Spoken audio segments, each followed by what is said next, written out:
Friends, megastar Chiranjeevi అభిమానులు మొదటిసారి ఈ ఛానల్ను చూస్తున్నట్లయితే ఈ ఛానల్ను సబ్స్క్రైబ్ చేసుకోవాలని కోరుకుంటున్నాను. ఎందుకంటే మెగాస్టార్ చిరంజీవి సినిమాల గురించి ఏ చిన్న అప్డేట్ వచ్చినా ఈ ఛానల్లో అప్డేట్ చేస్తాను. మీకు డైరెక్ట్గా నోటిఫికేషన్ రూపంలో రావడం జరుగుతుంది. ఈ ఛానల్ గ్రోత్ కూడా పెరుగుతుంది. ఈ ఛానల్ను సపోర్ట్ చేయాలని కోరుకుంటున్నాను. అలాగే ఈ వీడియోను మొదటి నుండి ఎండ్ వరకు చూడండి, లేకపోతే అర్థం కాదు. ఈ వీడియో మీకు నచ్చినట్లయితే లైక్ చేయండి, షేర్ చేయండి, కామెంట్ చేయండి, ఈ వీడియోను హైప్ చేయండి. మెగాస్టార్ చిరంజీవి హీరోగా నటించిన మనశంకర వరప్రసాద్ గారు చిత్రం రీసెంట్గానే సంక్రాంతి కానుకగా భారీ అంచనాల నడుమ విడుదలై ఏ రేంజ్ బ్లాక్ బస్టర్గా నిలిచిందో ప్రత్యేకించి చెప్పనవసరం లేదు. ఓటీటీలోకి కూడా ఈ చిత్రం ఎంట్రీ ఇచ్చి వారం రోజులు దాటింది. అయినప్పటికీ కొన్ని సెంటర్స్లో రీసెంట్గా విడుదలైన కొత్త సినిమాల కంటే ఈ చిత్రానికి ఎక్కువ వసూళ్లు వస్తున్నాయి. చాలా రోజుల తర్వాత మన తెలుగు సినిమా అత్యధిక సెంటర్స్లో 50 రోజులు పూర్తి చేసుకోబోతుంది. ఇది సాధారణమైన విషయం కాదు. ఈ సినిమా థియేటర్లోకి వచ్చి 37 రోజులు పూర్తి చేసుకుంది.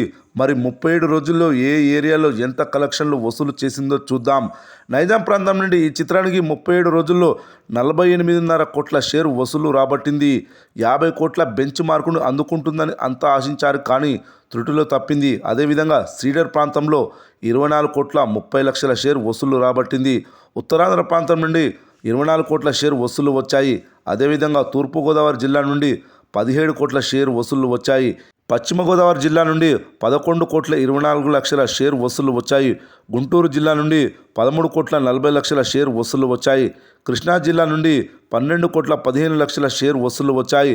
నెల్లూరు జిల్లా నుండి 7 కోట్ల 2 లక్షల షేర్ వసూళ్లను రాబట్టి సంచలనం సృష్టించింది. ఈ ఏరియాలో కల్కి, దేవరా, ఓజీ మూవీల కలెక్షన్స్ కూడా దాటేసింది. ఈ ఏరియాలో పాన్ ఇండియా సినిమాలను వెనక్కి నెట్టి ప్రభంజనం సృష్టించిందనే చెప్పాలి మనశంకర వరప్రసాద్ గారు మూవీ.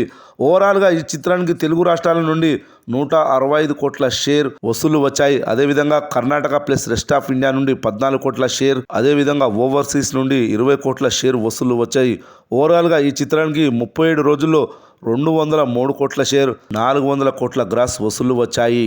కానీ యూఎస్లో మాత్రం ఆశించిన రేంజ్లో లాభాలు రాలేదని తెలుస్తుంది. ఎందుకంటే అక్కడ డిస్ట్రిబ్యూటర్ ఈ చిత్రానికి సరైన విడుదల ఇవ్వలేదు. ఆయనకు వరకు సేఫ్ అయ్యారు, కానీ లోకల్గా ఉండే బయర్స్కు అంతగా లాభాలు రాలేదని తెలుస్తుంది. ఏది ఏమైనా మనశంకర వరప్రసాద్ గారు మూవీ బాక్సాఫీస్ వద్ద థియేటర్లో మాత్రం దుమ్ము లేపిందని చెప్పాలి.